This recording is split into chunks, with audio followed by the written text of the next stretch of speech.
3. Early human associations.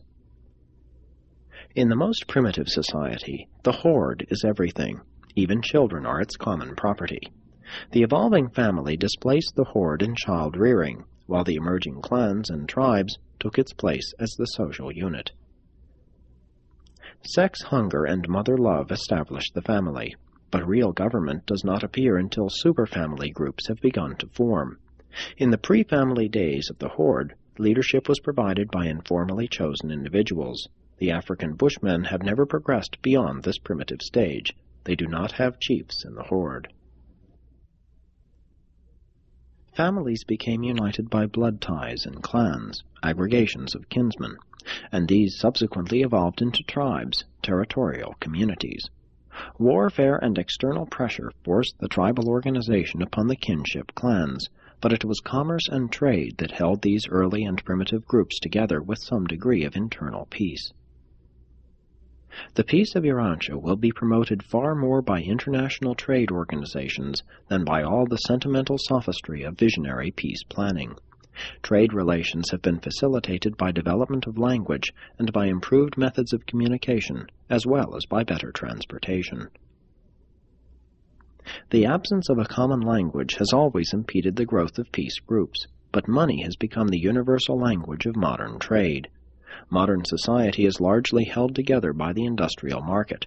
The gain motive is a mighty civilizer when augmented by the desire to serve. In the early ages, each tribe was surrounded by concentric circles of increasing fear and suspicion. Hence it was once the custom to kill all strangers, later on to enslave them.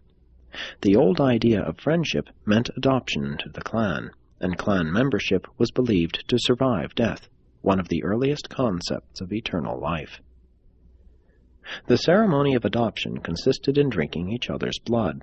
In some groups, saliva was exchanged in the place of blood drinking, this being the ancient origin of the practice of social kissing.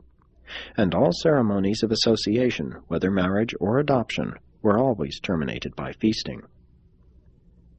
In later times, blood diluted with red wine was used, and eventually wine alone was drunk to seal the adoption ceremony, which was signified in the touching of the wine cups and consummated by the swallowing of the beverage. The Hebrews employed a modified form of this adoption ceremony. Their Arab ancestors made use of the oath taken while the hand of the candidate rested upon the generative organ of the tribal native.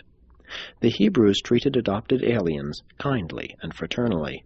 The stranger that dwells with you shall be as one born among you, and you shall love him as yourself. Guest friendship was a relation of temporary hospitality. When visiting guests departed, a dish would be broken in half, one piece being given the departing friend, so that it would serve as a suitable introduction for a third party who might arrive on a later visit. It was customary for guests to pay their way by telling tales of their travels and adventures.